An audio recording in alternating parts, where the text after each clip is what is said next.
दोस्तों, हिंदी की बिंदी चैनल में आप सभी का स्वागत है। तो दोस्तों, आज के इस वीडियो में आप सभी के लिए कविता से आधुनिक काल की जो कविता है उससे महत्वपूर्ण प्रश्न उत्तर लेकर आई हूँ। चाहे आप किसी भी परीक्षा की तैयारी कर रहे हो, चाहे आप असिस्टेंट प्रोफेसर की तैयारी कर रहे हो, EMRS की तैयारी कर रहे हो या फिर BPSC की तैयारी कर रहे हो, कविताओं से प्रश्न ज़रूर पूछा जाता है। स्पेशली अगर मैं बात करूँ आधुनिक काल की, तो आधुनिक काल की कविताओं से बहुत अधिक प्रश्न आता है। तो आप समझ सकते हैं कि ये टॉपिक जो है कितना महत्वपूर्ण है।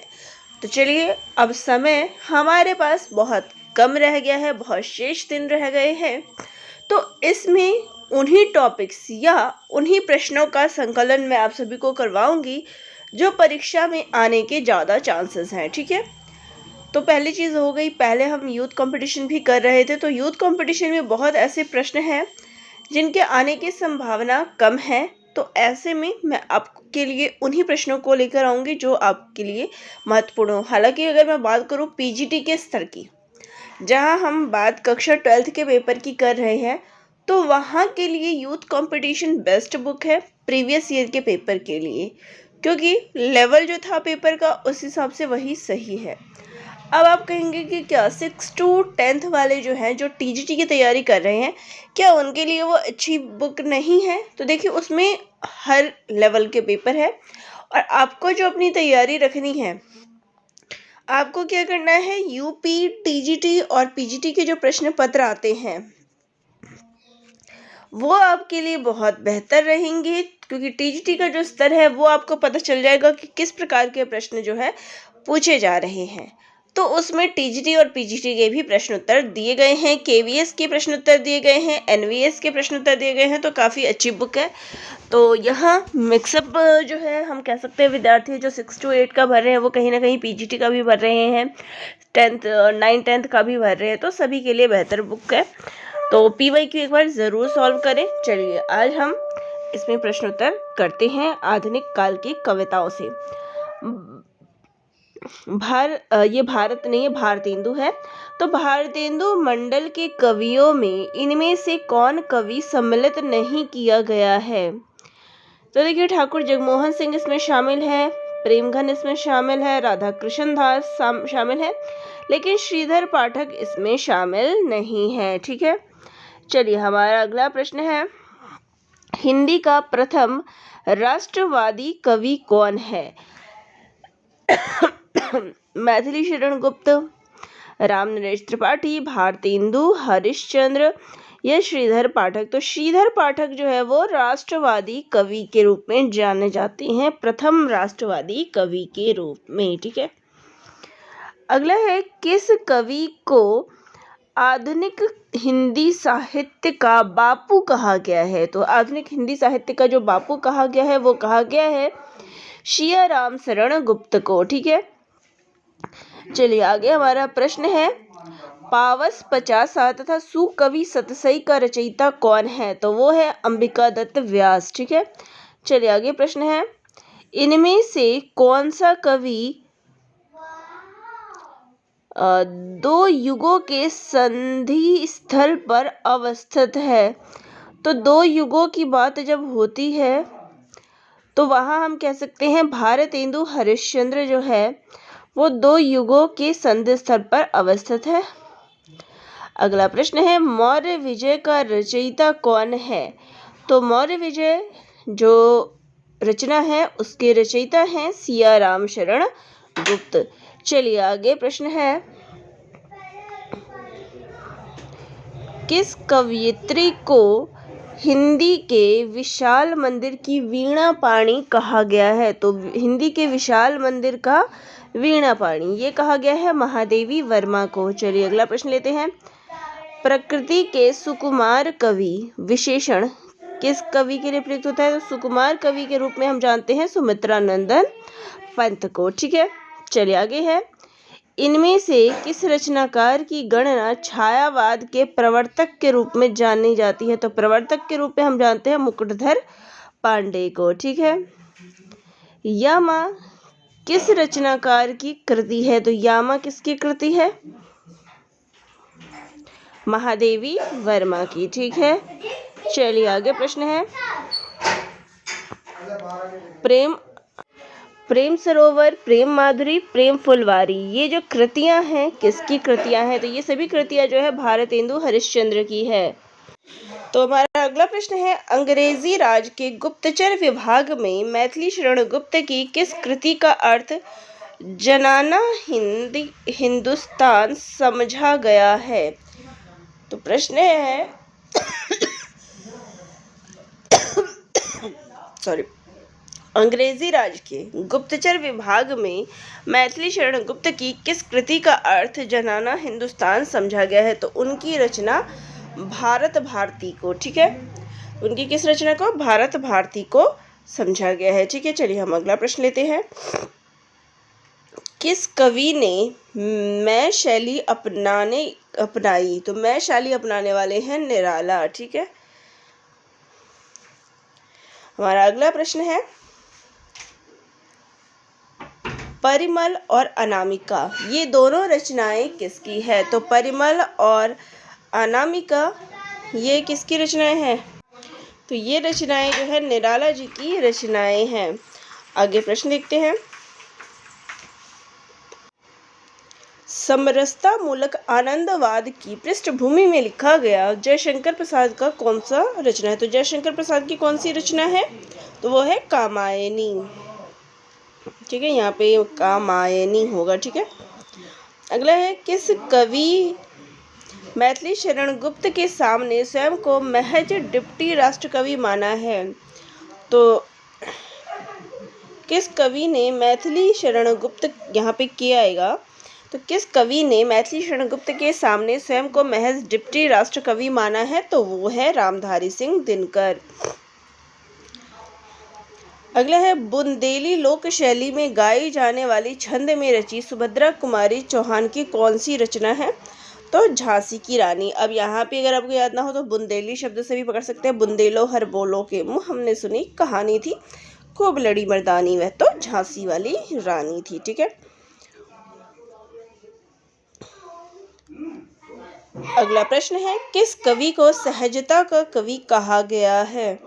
तो यहाँ पर भवानी प्रसाद मिश्र को जो है सहजता का कवि कहा गया है। तो इस प्रकार के प्रश्न जो है आपको पूछे जाएंगे। स्पेशली बात करूँ तो उस कक्षा 6 से 8 में इस तरीके के जो डायरेक्ट प्रश्न है वो आपसे पूछे जाएंगे। तो जो भी महत्वपूर्ण चीज़ें हैं, अब जो आगामी वीडियोस रहेंगे वो उन्हीं पे रहेंगे जिन चीज़ों से प्रश्न आपके बार बार पूछे जाते हैं। ठीक है,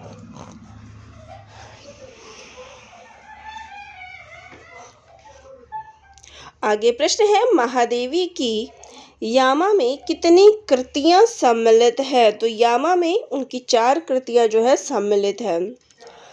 अगला प्रश्न है, आत्मजयी का रचनाकार कौन है? तो आत्मजयी जो है कुंवर नारायण की रचना है। नचिकेता प्रसंग पर आधारित ये रचना है। आगे प्रश्न है, ब्रज भाषा की आधुनिक कवि इनमें से कौन है? तो ब्रज भाषा के जो कवि हैं वो है जगन्नाथ दास रत्नाकर। अगला प्रश्न है, कैदी और कोकिला, ये किसकी रचना है? तो ये माखनलाल चतुर्वेदी की रचना है। चलिए आगे प्रश्न लेते हैं, इनमें से हरिवंश राय बच्चन की रचना कौन सी है? तो यहाँ पे मधुबाला, मधु कलश, मधुशाला, निशा निमंत्रण, ये सारी ही रचनाएं जो है हरिवंश राय बच्चन की है। यहाँ केवल मधुशाला नहीं बल्कि सभी रचनाएं जो है हरिवंश राय बच्चन की है। ठीक है, अगला है, आंसू की बालिका किस कवि की रचना है? तो ये सुमित्रा नंदन पंत की रचना है।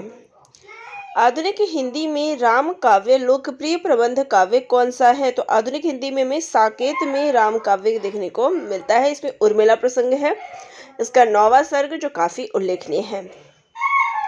मनुष्यों की तरह की मुक्ति की तरह कविता की भी मुक्ति है। तो कविता को छंदों से मुक्त कराने वाले कौन थे? तो वो थे निराला।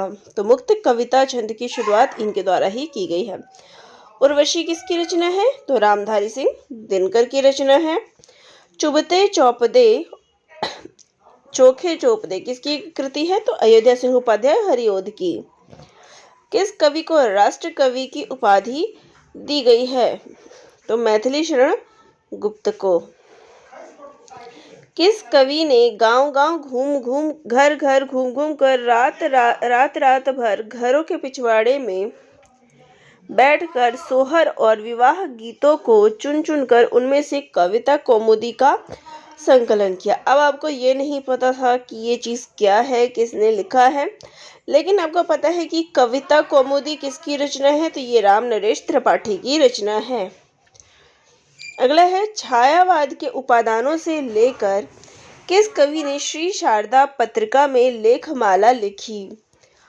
तो वो थे मुकुटधर पांडे।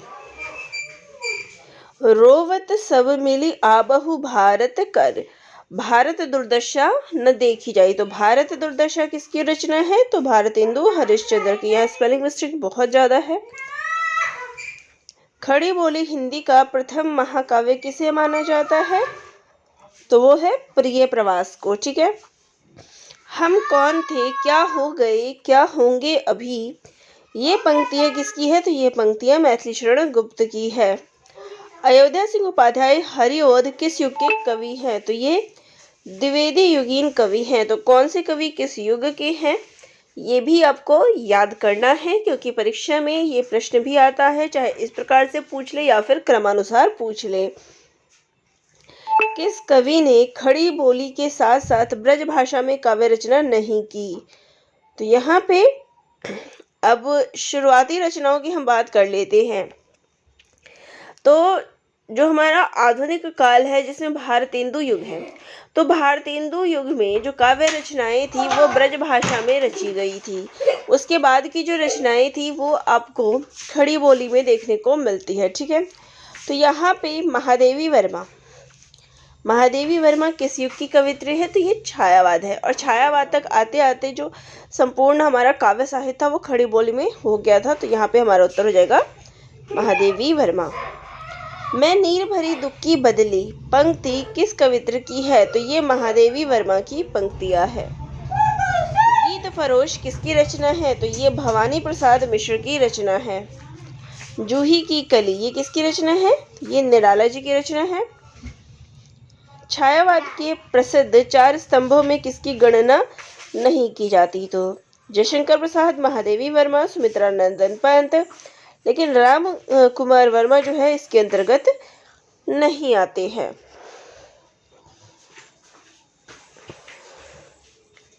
अब यहाँ पे जो चौथे इसके हैं वो कौन है? चलिए आगे प्रश्न ले लेते हैं।